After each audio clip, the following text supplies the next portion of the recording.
بے عذاب علیم، عذاب علیم کی. بشر کیوں فرمایا یہاں پہ؟ اس لیے کہ جو لوگ مولویوں کی مخالفت کرتے ہیں، مولویوں کو تانے مینے دیتے ہیں، کتاب و سنت کی بات کرنے والوں کو ذلیل و رسوا کرنا چاہتے ہیں. یہ پچھلا جو صدر تھا وہ یہی کہتا تھا اگر ترقی کرنی ہے تو مولویوں کو لگام دینی پڑے گی، اگر ترقی کرنی ہے تو مولوی کو لگام دینی پڑے گی. اللہ نے اسی لیے فرمایا کہ تم یہ ثواب سمجھ کے کام کر رہے ہو، مولویوں کو لگام دینے والا.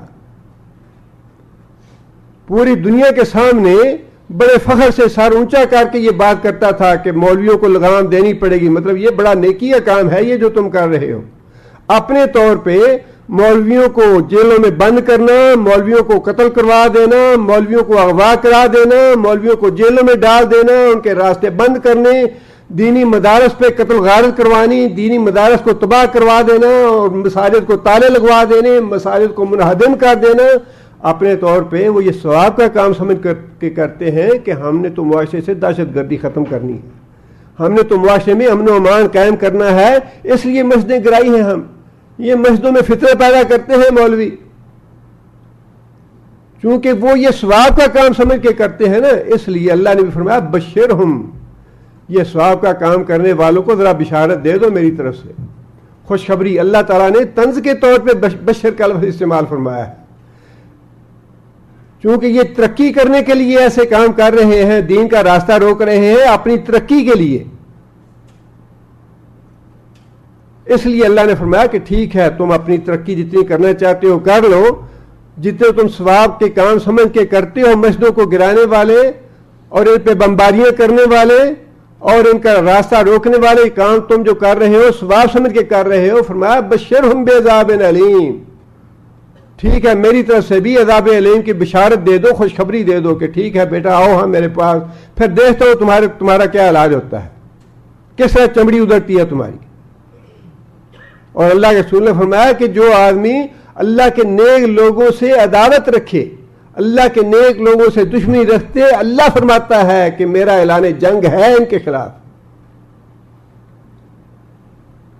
پھر کیسے کامیاب ہو سکتے ہیں؟ یہ کون سی ترقی ہے جو اسلام کو ختم کر کے، مسلمانوں کو ختم کر کے، مساجد اور مدارس کو ختم کر کے یہ کون سی ترقی حاصل ہوگی؟ جب اللہ نے فرمایا کہ میرا اعلان جنگ ہے ان لوگوں کے خلاف جو میرے دین کا راستہ روکنے والے ہیں، جو نیکی کی بات کرنے والوں کو قتل کرتے ہیں، نیکی کی بات کرنے والوں پہ ظلم کرتے ہیں. آگے اللہ فرماتے ہیں اولئک الذین حبطت اعمالہم، یہ وہ لوگ ہیں انبیاء کو قتل کرنے والے، میری آیتوں کا انکار کرنے والے اور اللہ کے نیک بندوں کو قتل کرنے والے کہ یہ نیکی کیوں پھیلاتے ہیں، قرآن حدیث کی بات کیوں کرتے ہیں، اللہ کے رسول کی بات کیوں کرتے ہیں. ان کے لیے یہ بشارت ہے عذاب علیم کی. اور اس کے بعد یہ فرمایا کہ حبطت اعمالہم، ان کے سارے نیک اعمال میں نے ضائع کر دیے. اگر کوئی نیک عمل ان کے نامہ اعمال میں ہے بھی، اللہ فرماتے ہیں میں نے سارے ضائع کر دیے. پھر دنیا والآخرہ، دنیا میں بھی ضائع ہو گئے، آخرت میں بھی ضائع ہو گئے. دنیا میں اس طرح ضائع ہو گیا کہ اللہ فرماتے ہیں کہ دنیا میں ان کو ذل و رسوا کروں گا، ساری دنیا لعنت ملامت کرے گی. اللہ کے فرشتے بھی لعنت ملامت کرتے ہیں. مسجدیں گرانے والے، مدارس پہ ظلم کرنے والے، بچوں کو گرفتار کرنے والے، ان کو جیلوں میں بھیجنے والے، ان پہ بمباریاں کرنے والے، فرشتے بھی ان پہ لعنت ملامت کرتے ہیں جو دین کا راستہ روکنے والے ہیں. فرمایا کہ دنیا میں بھی ان کے لیے ذلت و رسوائی ہے، والآخرۃ، اور آخرت میں بھی سارے نیک اعمال ان کے ضائع ہو جائیں گے. وما لهم من ناصرین، اور قیامت کے دن کوئی بھی ان کا مددگار نہیں ہوگا. ما لهم من ناصرین، کوئی بچانے والا نہیں ہوگا، کوئی سپر پاور نہیں ہوگی. سپر پاور تو آج بھی ایک ہی اللہ کی ہے، لیکن دھوکہ ہے انسانوں کو کہ نہیں کوئی بچا لے گا ہمیں. اس دنیا میں دھوکہ کھا جاتا ہے انسان، لیکن وہاں کوئی دھوکہ ووکہ نہیں ہوگا. وہاں تو جب جیسے ہی انسان اس دنیا سے جاتا ہے ساری انسان کی آنکھیں کھل جاتی ہیں، سب کچھ انسان اپنی آنکھوں سے دیکھ لیتا ہے. بس یہ دھوکہ ہے صرف اتنی دیر تک جتنی دیر تک یہ جان گلے میں نہیں آتی، جتنی دیر تک انسان کو یہ اللہ نے 2 آنکھیں اور دماغ اور دل دیا ہوا ہے، صحت دی ہوئی ہے، انسان چلتا پھرتا ہے، انسان دھوکے میں مبتلا رہتا ہے۔ جیسے ہی یہ جان جائے گی سب کچھ انسان پہ واضح ہو جائے گا انسان کتنے دھوکے اور فریب میں مبتلا ہے۔ آگے اللہ فرماتے ہیں، یہ بھی بات یہودیوں کی ہے، الم تری الی الذین اوتوا نصیبا من الکتاب، الم تری، کیا تو نے دیکھا، کیا تو نے غور کیا، الی الذین، طرف ان لوگوں کی، اوتوا، جو دیے گئے، نصیبا من الکتاب، حصہ کتاب سے، جو دیے گئے ایک حصہ کتاب سے۔ یہاں پہ مراد یہودی ہیں اور کتاب سے مراد تورات ہے، یعنی ان کی کتاب۔ اللہ تعالیٰ نے کتاب تو دی تھی انہیں، اور اسی کا اللہ ذکر فرما رہے ہیں کہ جن لوگوں کو ہم نے کتاب کا ایک حصہ دیا تھا، کیا تو نے ان کے طرز عمل پہ غور کیا کہ ان کا طرز عمل کتاب کے بارے میں کیسا ہے؟ جیسا کہ اس سے پہلے میں نے عرض کیا تھا کہ تورات میں بھی زنا کی سزا سنسار کرنا موجود تھی، اور یہودیوں کا طرز عمل یہ تھا کہ جب کوئی عام آدمی زنا کا مرتکب ہوتا اس کو سنسار کر دیتے، اور جب کوئی بڑا عہدیدار یا بڑا سردار زنا کرتا تو اس کے لیے اس قانون کو بدلنے کی کوشش کرتے، اس کو بچانے کی کوشش کرتے۔ بالآخر انہوں نے یہ طے کیا کہ ہمیں کوئی ایسی سزا مقرر کر دینی چاہیے جو سب کے لیے ایک جیسی ہو، تاکہ یہ روز روز کے تانے مینے ہمیں نہ سننے پڑیں کہ بڑے لوگ جو ہیں ان کو چھوڑ دیتے ہیں اور چھوٹے لوگوں پہ قانون نافذ ہوتا ہے۔ چنانچہ انہوں نے سزا یہ طے کی کہ جو آدمی زنا کرے اس کا منہ کالا کر کے گدھے پہ بٹھا کے پورے شہر میں اس کو گھمایا جائے، اس کی ذلت و رسوائی کی جائے۔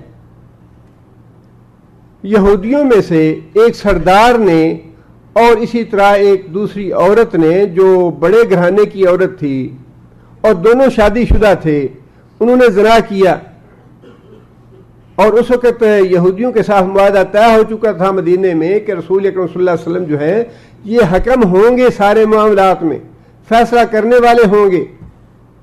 مقدمہ نبی صلی اللہ علیہ وسلم کے پاس گیا، نبی صلی اللہ علیہ وسلم نے یہودیوں سے پوچھا کہ تمہاری تورات میں زنا کی سزا کیا لکھی ہے؟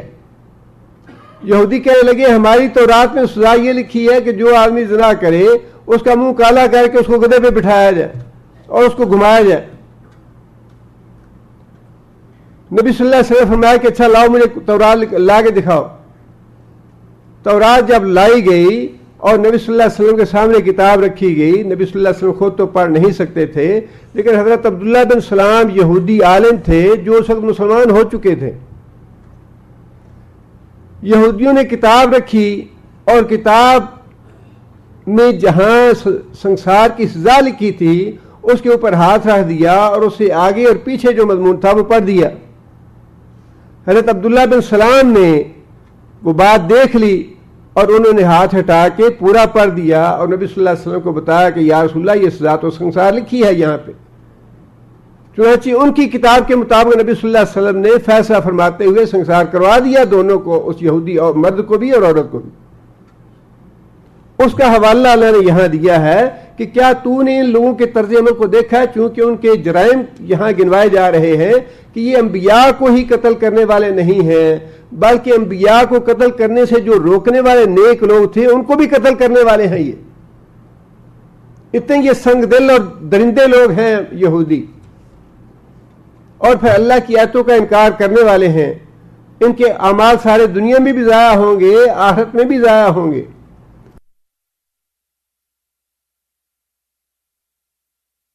آگے تفسیر اپنا اللہ تعالیٰ کا ہے کہ یہ تو ہے ہی حق سے منہ موڑنے والے، سچی بات تو انہوں نے مانی ہی نہیں۔ یہودیوں نے جھوٹ، دھوکہ، فریب اور قتل و غارت اور خون ریزی یہ یہودیوں کی سرشت میں ہے۔ قرآن میں اللہ نے فرمایا کہ یہ جنگیں جو ہیں اور خون ریزی اور قتل و غارت کی جنگیں بڑھکاتے رہتے ہیں، اللہ انہیں ٹھنڈا کرتا ہے۔ آگے پھر یہ بات اللہ نے فرمائی کہ ان کا یہ طرز عمل کیوں ہے, یہ اتنے متشدد اور دہشت گرد کیوں ہے یہودی. آج بھی پوری دنیا میں جتنی دہشت گردی ہے اس کا اسباب کون ہے؟ یہودی ہے. یہ ساری دہشت گردی جتنی بھی ہو رہی ہے, جس بھی ملک میں ہو رہی ہے, اس کے ذمہ دار یہودی ہیں.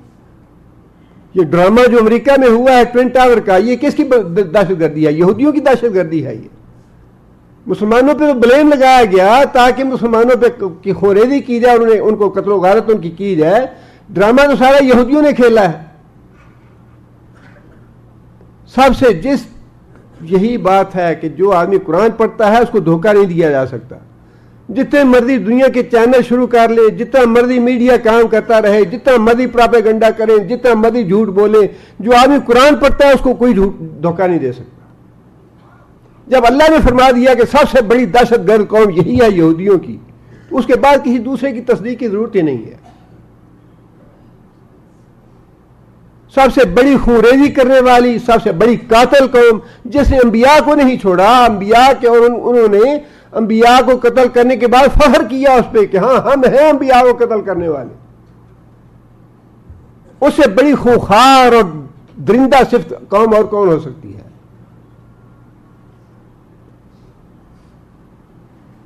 آگے اللہ فرماتے ہیں کہ اس قوم میں یہ درندگی کیوں آئی ہے, یہ خونریزی کیوں آئی ہے, اتنے صفاق کیوں ہے یہودی؟ ذالکا, اس کی وجہ یہ ہے بِأَنَّهُمْ قَالُوا لَن تَمَسَّنَا النَّارُ, ان کا عقیدہ یہ ہے یہودیوں کا, لن تمسنا النار, کہ ہمیں تو آگ چھوئے گی نہیں, ہم تو بڑے پوتر ہیں, ہم تو پاک ہیں, گنگا جمنا میں نہائے ہوئے ہیں, ہمیں آگ کیسے چھو سکتی ہے؟ لن تمسنا النار, جہنم کی آگ ہمیں نہیں چھوئے گی.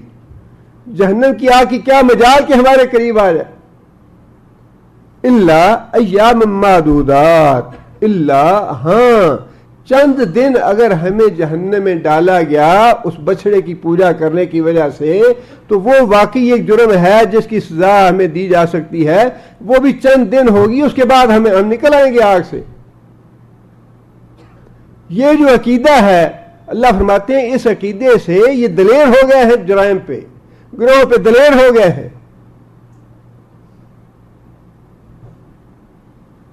اور ہمارے ہاں بھی سال بسال جو نظریں نیازیں دیتے ہیں اور جا کے بکروں کے چڑھاوے چڑھاتے ہیں قبروں پہ, وہ بھی سال بھر کے لیے پاک ہو جاتے ہیں.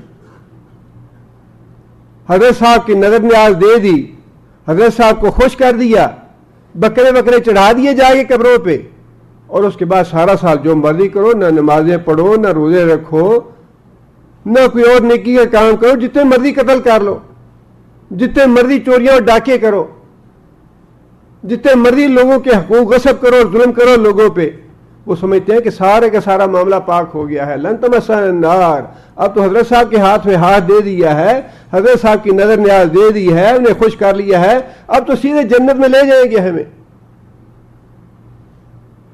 یہی جو باطل عقیدہ ہے یہ انسان کو گناہوں پہ دلیر کر دیتا ہے. اور اسی کا ذکر اللہ فرما رہے ہیں کہ چونکہ ان کا عقیدہ یہ ہے کہ ہم جہنم میں نہیں جائیں گے, لہذا یہ جرائم اور گناہوں پہ دلیر ہو گئے. وَغَرَّهُمْ فِي دِينِهِمْ مَا كَانُوا يَفْتَرُونَ. غرور کسے کہتے ہیں؟ جو آدمی دھوکے میں مبتلا ہو اسے مغرور کہا جاتا ہے. غرہ کا معنی ہوتا ہے دھوکے میں پڑنا. غرہم, دھوکے میں ڈالا ان کو, فی دینہم, ان کے دین کے معاملے میں, ما کانوا یفترون, ان باتوں نے جو انہوں نے اپنے طور پہ گھڑ رکھی ہیں, جو انہوں نے اپنے طور پہ باطل عقیدے بنا لیے ہیں, جو نہ قرآن سے ثابت ہوتے ہیں نہ حدیث سے ثابت ہوتے ہیں. ان باطل عقیدوں نے ان کا بیڑا غرق کیا ہے, وہ باطل عقیدے ان کو جہنم میں لے جائیں گے, انہوں نے ان کو گناہگار اور مجرم بنا دیا ہے. ذرا میں کوئی راز ہوگا, یہ بالکل پاک صاف ہے, ان کی بات نہ کرو, ان کی گستاخی ہوتی ہے. ایسے ایسے باطل عقائد گھڑ رکھے ہیں, ایسے ایسے غلط اور ایسے ایسے گمراہ کن عقائد ہم نے بنا لیے ہیں. اللہ بہتر جانتا ہے کہ یہ عقل کہاں چلی جاتی ہے, کیسے مت ماری جاتی ہے, کہ اللہ نے یہاں یہ بات اشار فرمائی کہ دین کے معاملے میں جو عقائد تم نے گھڑ رکھے ہیں، انہی عقائد نے تمہیں گناہوں میں مبتلا کر رکھا ہے، انہی گناہوں کی وجہ سے تم، انہی عقائد کی وجہ سے گناہوں کی دلدل میں پھنسے ہوئے ہو تم. لیکن آگے پھر اللہ تعالیٰ نے تنبیہ کی ہے. اللہ فرماتے ہیں فَكَيْفَ إِذَا جَمَعْنَاهُمْ لِيَوْمٍ لَا رَيْبَ فِيهِ، فَكَيْفَ پھر کیا حال ہوگا، کیسے بات بنے گی. فَكَيْفَ کیا حال ہوگا، اذا جمعناہم جب ہم جمع کریں گے ان لوگوں کو. جمع تو اللہ نے ساری مخلوق کو کرنا ہے، لیکن یہاں اشارہ ہے ان لوگوں کی طرف جنہوں نے باطل عقیدے خود بنا رکھے ہیں، گڑھ رکھے ہیں کہ نہیں ہم جہنم میں نہیں جائیں گے، ہمیں حضرت صاحب جنت میں لے کے جائیں گے. ہم نے پیر صاحب کو خوش کر دیا ہے، پیر صاحب جنت میں لے جائیں گے، جہنم میں نہیں جانے دیں گے. پیر صاحب ہمارے سفارشی ہیں، اللہ سے منوا لیں گے سفارش اپنی. اور اتنے اللہ تعالیٰ معاف کرے، ایسے جو غلط عقائد ہیں، جو باطل عقائد ہیں، اتنے عام ہیں لوگوں میں، اتنے عام ہیں لوگوں میں، اور اتنی واہ واہ ہوتی ہے. اللہ تعالیٰ معاف کرے، چونکہ شارٹ کٹ ہے نا. عبد القادر جیلانی قبر میں بھی پہنچ جاتے ہیں، وہاں بھی پہنچ کے اپنے جو مرید ہوتے ہیں ان کو سوال جواب سے چھڑا لیتے ہیں، اور قیامت کے دن اللہ تعالیٰ کی پکڑ سے بھی چھڑا لیں گے ان کو سفارش کر کے. لیکن اللہ فرماتے ہیں کہ دنیا میں تم نے اپنے یہ باطل عقائد بنا لیے، لیکن کیا حال ہوگا اس وقت اذا جمعنا جب ہم جمع کر دیں گے، جب ہم اٹھا کھڑا کریں گے ہم ان سب کو لیومن اس دن لا ریب فی جس کے آنے میں قطعاً کوئی شک نہیں ہے، جو آ کے رہے گا اور سب کو ہم اکٹھا کریں گے اور سب سے ہم پھر حساب کتاب لیں گے. یہ جو باطل عقائد انہوں نے بنا لیے ہیں ان کے بارے میں پوچھا جائے گا ان سے. اور یہ بات اتنی معمولی نہیں ہے. انسان تھوڑا تصور کرے اس وقت کا کہ فی الواقع جب اللہ تعالیٰ نے لوگوں کو اکٹھا کرنا ہے اور لوگوں سے حساب کتاب لینا ہے. حساب کتاب تو اس دنیا میں بھی امتحان دینا بڑا مشکل ہوتا ہے. اس دنیا میں بھی اگر کوئی امتحان لینا چاہے ہمارے معاملات میں تو امتحان دینا بڑا مشکل کام ہے. لیکن ساری زندگی کا امتحان، سارے اعمال کا امتحان، اور پھر ایک امتحان تو انسان کی اپنی ذات کا ہے، اور پتہ نہیں اپنی ذات کے علاوہ اور کتنے لوگوں کے ہمیں امتحان دینے پڑے اور ان کے بارے میں بات پرس ہو. بیوی بچے تو ہیں ہی ہیں، بیوی بچوں کی بات پرس بھی گھر والوں سے ہونی ہے، باپ سے ہونی ہے اپنے بیوی بچوں کے بارے میں. اس کے علاوہ بھی اور پتہ نہیں کہ ہمسائے کے بارے میں نبی صلی اللہ علیہ وسلم نے فرمایا کہ ہمسایہ قیامت کے دن اپنے ہمسائے کا دامن پکڑ کے کھڑا ہو جائے گا. نبی صلی اللہ علیہ وسلم نے فرمایا کہ خبردار قیامت کے دن کوئی آدمی اپنی بےزتی نہ کرائے، قیامت کے دن کوئی آدمی اپنی بےزتی نہ کرائے. عرض کیا یا رسول اللہ قیامت کے دن کون چاہے گا اپنی بےزتی کروانا؟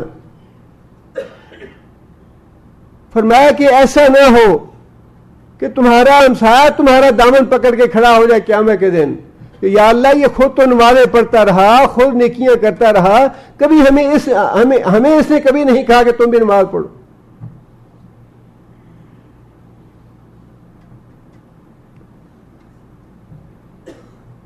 رسول اکرم صلی اللہ علیہ وسلم نے حضرت عبداللہ بن مسعود سے تلاوت سنی سورہ نساء کی، اور صحابہ کہتے ہیں کہ جب حضرت عبداللہ بن مسعود اس آیت پہ پہنچے فَكَيْفَ إِذَا جِئْنَا مِنْ كُلِّ أُمَّةٍ بِشَهِيدٍ وَجِئْنَا بِكَ عَلَىٰ هَٰؤُلَاءِ شَهِيدًا، کیا حال ہوگا اس وقت جب ہم ہر امت سے ایک گواہ کھڑا کر دیں گے، ایک گواہ لے آئیں گے جو یہ گواہی دے گا کہ یا اللہ میں نے تیرا دین لوگوں تک پہنچایا تھا. دنیا قیامت کے دن کوئی آدمی یہ بہانہ نہیں کر سکے گا یا اللہ تیرا دین پہنچا نہیں.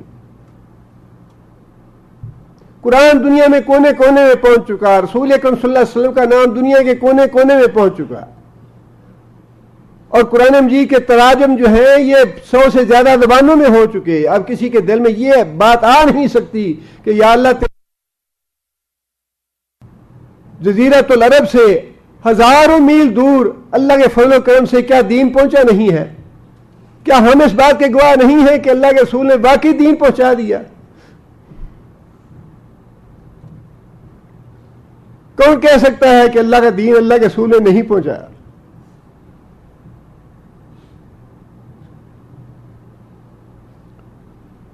لیکن اللہ کی بارگاہ میں یہ جواب دینا بڑا مشکل ہوگا کہ یا اللہ میں نے اپنی ذمہ داری پوری کر دی تھی، یا اللہ میں نے سارے فرائض پورے کر دیے تھے. یہ بات کہنی بڑی مشکل ہوگی.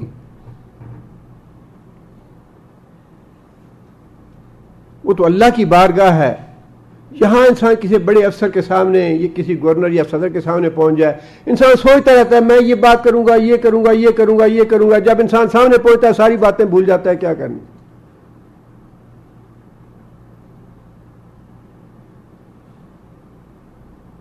یہ تو جسے اللہ توفیق دے گا اس کی زبان سے نکلے گا کہ ہاں یا اللہ میں نے یہ کام کیا تھا، یا اللہ میں نے یہ ذمہ داری پوری کی تھی.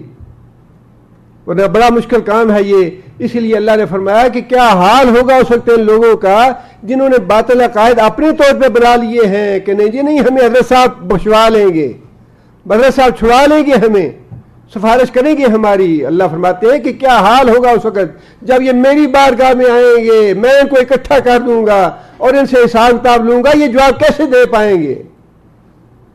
وہاں عبد القادر جیلانی بھی کھڑے ہوں گے، علی حجویری بھی کھڑے ہوں گے، معین الدین چشتی بھی کھڑے ہوں گے، لیکن کسی کی مجال نہیں ہوگی کہ اپنی زبان سے کوئی بات نکال لیں. یوم یقوم الروح والملائکۃ صفا، سارے کے سارے موجود ہوں گے، لیکن کسی کی زبان سے بات نہیں نکلے گی الا من اذن له الرحمن، سوائے اس کے جس کو رحمان اجازت دے کہ ہاں تم بات کرو.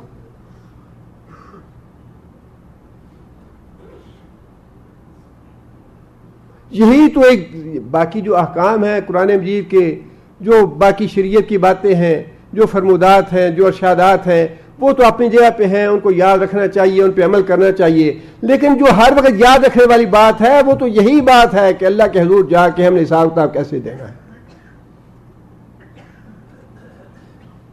ساری جرائم گنوا کے، یہودیوں کے سارے گناہ گنوا کے، آخر میں جو نچوڑ نکالا اللہ نے، جس بات کی تنبیہ کی اللہ نے، وہ بات تو یہی ہے نا کہ آج تم یہ گناہ کر رہے ہو، آج تم نے یہ من گھڑت عقائد بنا لیے ہیں، آج تم نے یہ باطل عقیدے خود بنا لیے ہیں اپنی طرف سے.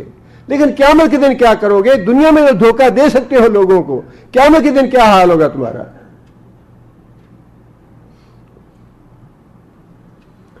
آگے فرمایا کہ وَوَفِّيَتْ كُلُّ نَفْسٍ مَا كَسَبَتْ وَهُمْ لَا يُظْلَمُونَ.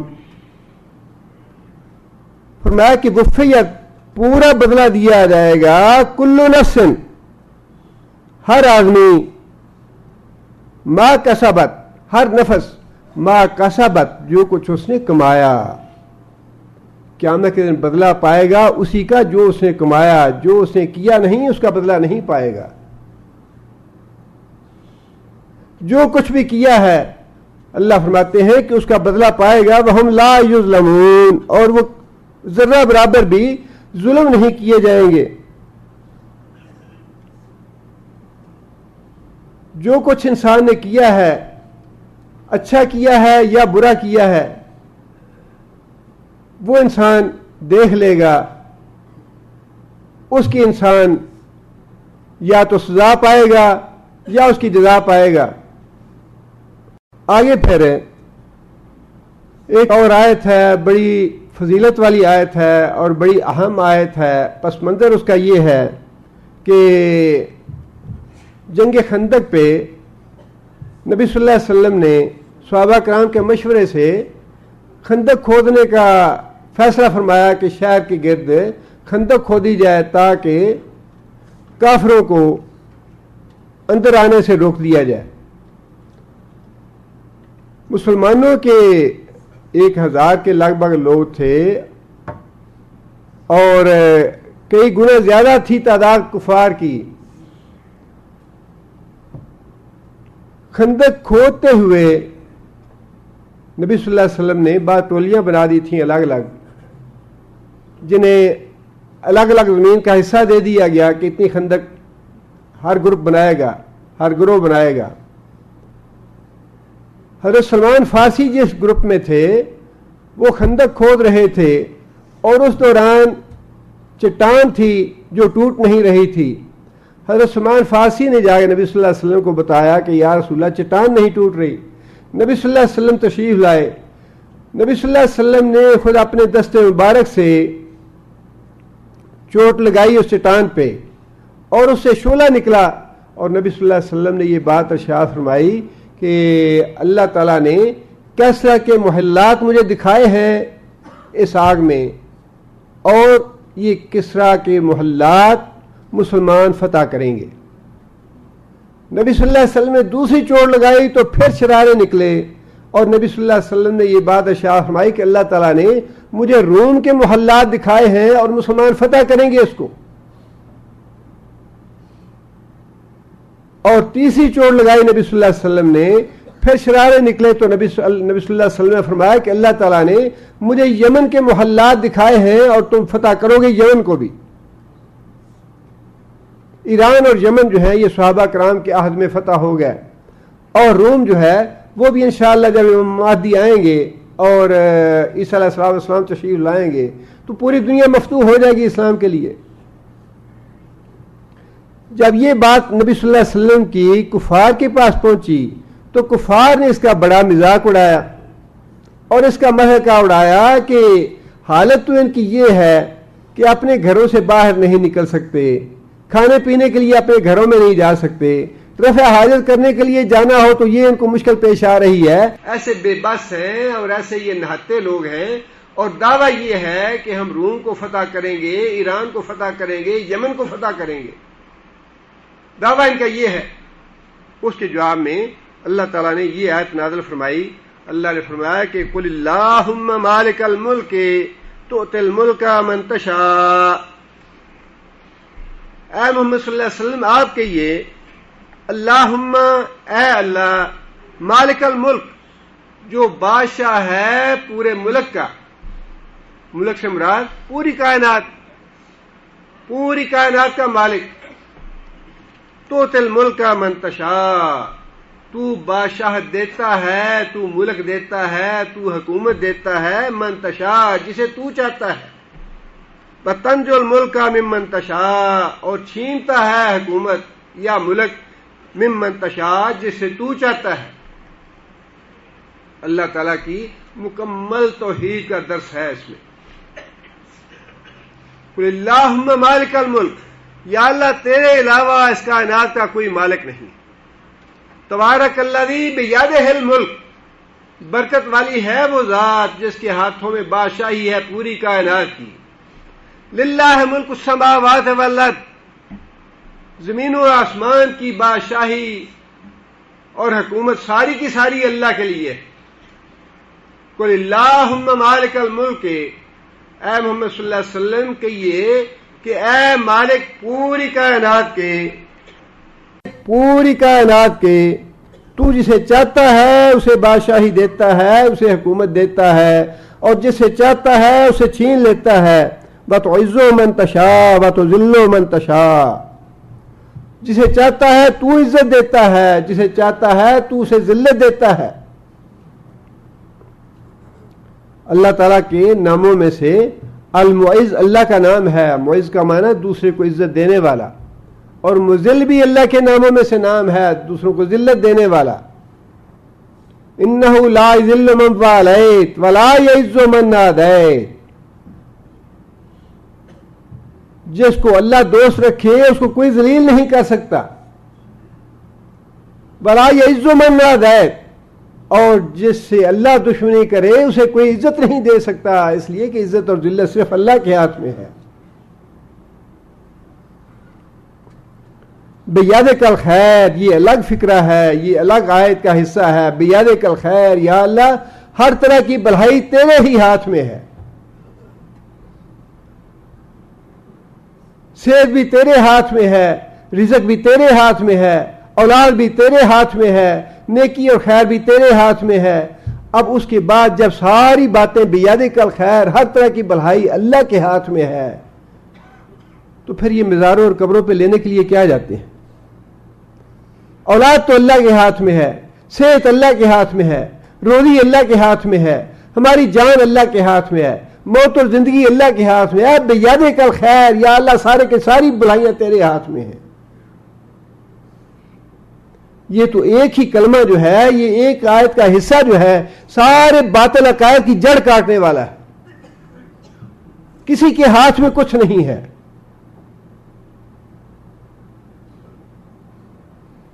اللہ کے رسول نبی صلی اللہ علیہ وسلم ابو طالب کے پاس مرتے ہوئے نہیں بیٹھے ہوئے تھے۔ ابو طالب جب مر رہے تھے، جب ان کے وفات کا وقت تھا، نبی صلی اللہ علیہ وسلم پاس نہیں بیٹھے ہوئے تھے۔ ابو جہل اور دوسرے جو کافر تھے وہ یہی کہہ رہے تھے کہ ابو طالب اپنے باپ دادے کا دین نہ چھڑ کے جائیں، ساڈے نک نہ کٹوا جائیں، ساری نک پیچھے نہیں رہنی، ساڑیاں سرداریاں تے تبا لگ جائے گا، ہماری سرداریاں ختم ہو جائے گی، ہماری ناک کٹ جائے گی، داغ لگ جائے گا ہماری سرداری پہ، اپنے باپ دادا کا دین نہ چھوڑ کے جانا۔ اور اللہ کے رسول بار بار فرما رہے تھے کہ چچا ایک دفعہ کلمہ پڑھ دو، میرے کان میں ہی پڑھ دو، انہیں نہیں سنانا چاہتے نہ سناؤ، میرے کان میں پڑھ دو۔ لیکن بات تو پھر وہی ہے، بیاد کل خیر، خیر تو اللہ کے ہاتھ میں ہے، خیر تو اللہ کا نبی بھی نہیں دے سکا۔ انک لا تہدی من احببت، انک لا تہدی من احببت، جس کو تو پسند کرے اس کو ہدایت تو نہیں دے سکتا، ہدایت میرے ہاتھ میں ہے، اللہ کا نبی نہیں دے سکتا۔ اللہ کے نبی کے ہاتھ میں بھلائی نہیں ہے۔ علی حجویری کے ہاتھ میں بھلائی کیسے آ گئی؟ عبد القادر جیلانی کے ہاتھ میں بھلائی کیسے آ گئی؟ معین الدین چشتی کے ہاتھ میں بھلائی کہاں سے آ گئی؟ یہ تو سارے کاروبار ہیں۔ اگر یہ بلہائیاں ہوتی کسی کے ہاتھ میں، اللہ کے سب سے زیادہ نیک بندے سعودی عرب میں دفن ہیں، کہیں کوئی مزار نہیں ہے، کوئی خانقاہ نہیں ہے، کہیں چڑھاوا نہیں ہے، کہیں نیر نیاز نہیں ہے۔ اگر بھلائی ہوتی تو ابراہیم علیہ السلام کی قبر پہ ہوتی، اگر بھلائی ہوتی تو اسماعیل علیہ السلام کی قبر پہ ہوتی، اگر بھلائی ہوتی تو صالح علیہ السلام کی قبر پہ ہوتی۔ انبیاء کی ساری قبریں اسی علاقے میں ہیں، فلسطین کے علاقے میں۔ وہاں ڈیرے کیوں نہیں لگتے؟ وہاں میلے کیوں نہیں لگتے؟ وہاں نظریں نیازیں کیوں نہیں ہوتی؟ اس لیے کہ یہ باطل عقائد ہیں، یہ دنیا کی دکانداریاں ہیں، دنیا اکٹھے کرنے کے طریقے ہیں، یہ مال دولت دنیا کا لوٹنے کے طریقے ہیں۔ یہ قرآن و حدیث سے یہ عقائد ثابت نہیں ہوتے، اور ان عقائد پہ پچھتانا پڑے گا۔ جو یہ ظلم کر رہے ہیں وہ بھی اپنا عذاب برداشت کریں گے، دوہرا عذاب ہوگا ان کا، گمراہ کرنے کا بھی اور گمراہ ہونے کا بھی، اور جو ان کے پیچھے لگنے والے ہیں ان کو بھی عذاب بھگتنا پڑے گا گمراہ ہونے کا۔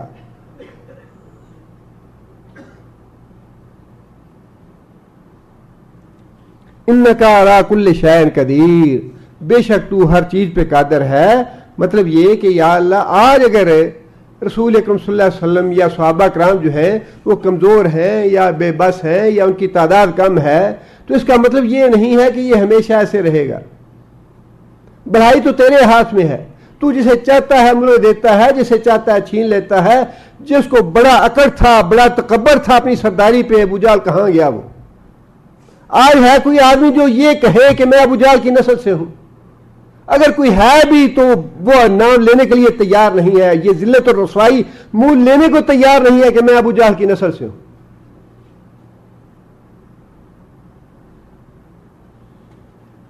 لیکن اللہ کے رسول کے نام پہ تو ایک نہیں اربوں لوگ قربان ہونے کے لیے تیار ہیں۔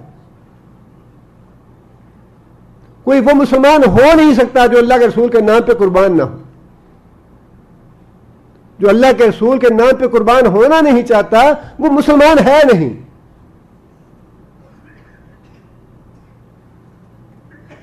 اور یہ دین اور یہ اللہ کے رسول کا نام یہ اتنا اونچا ہوگا، ابھی اتنا اونچا ہوگا، ابھی تو اربوں میں ہے، پوری دنیا کے لوگ جو ہیں ان تک دین پہنچے گا اور ان کی زبان پہ محمد رسول اللہ صلی اللہ علیہ وسلم کا نام آئے گا انشاءاللہ۔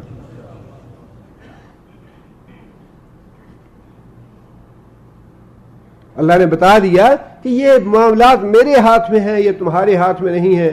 کبھی کوئی سپر پاور ہوتی ہے، کبھی برطانیہ سپر پاور تھا، امریکہ کالونی تھا اس کا، آج کہاں سکڑ کے ایک چھوٹا سا جزیرہ رہ گیا ہے. اور کبھی جرمنی کو یہ خناس تھا کہ میں دنیا کی سپر پاور ہوں، کبھی فرانس کو یہ دھن تھی کہ میں سپر پاور ہوں، کبھی روس کو یہ دھن تھی، اور اس نے تو اقوام متحدہ کے میز پہ جوتا مار دیا تھا کہ جن کا خون بڑا گرم ہے خون نکال دیں گے، خون ٹھنڈا کر دیں گے. آج ان کا اپنا خون نکل گیا، خون اپنا ٹھنڈا ہو گیا. ہمیشہ کی بادشاہی تو اللہ کے دربار کی ہے، اللہ کی بادشاہی ہے، اللہ مالک ہے ساری کائنات کا.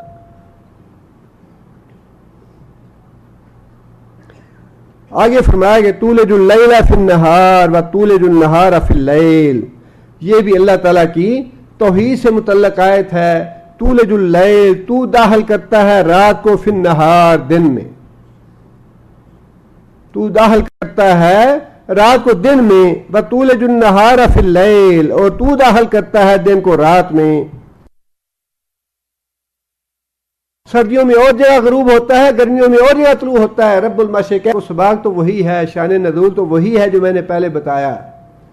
لیکن اس بات میں اللہ تعالیٰ نے ایک اور غلط فہمی بھی دور فرما دی. عموماً نیک لوگ، متقی لوگ اور پرہیزگار لوگ اوسط درجے کی زندگی بسر کرتے ہیں، فقر و فاقہ کی زندگی بسر کرتے ہیں، اور کافر، مشرک، اللہ کے باغی اور سرکش، اللہ تعالیٰ ان کو زیادہ نعمتیں دے دیتے ہیں اس دنیا میں. اللہ تعالیٰ نے، اور یہ معاملہ نبی صلی اللہ علیہ وسلم کے زمانے میں بھی ایسا تھا کہ مسلمان کمزور تھے، بے بس تھے، نہتے تھے، فقر و فاقہ تھا مجموعی طور پہ. اس کے مقابلے میں کافر زور آور تھے، کافروں کے پاس دنیا کا مال دولت بڑا تھا. اللہ تعالیٰ نے یہ غلط فہمی لوگوں کی دور فرمائی کہ یہ جو مال دولت بہت زیادہ ہونا ہے شاید یہ اللہ کی پسندیدگی کی علامت ہے. یہ بات ایسی نہیں ہے.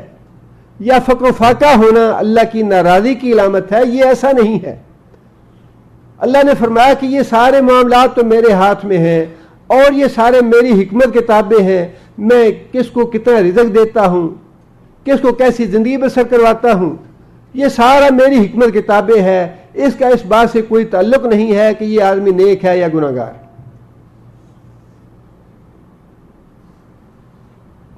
آگے پھر ایک نیا مضمون شروع ہو رہا ہے، انشاءاللہ اگلے درس سے اس کی ابتدا کریں گے. سبحان ربک رب العزت عما یصفون.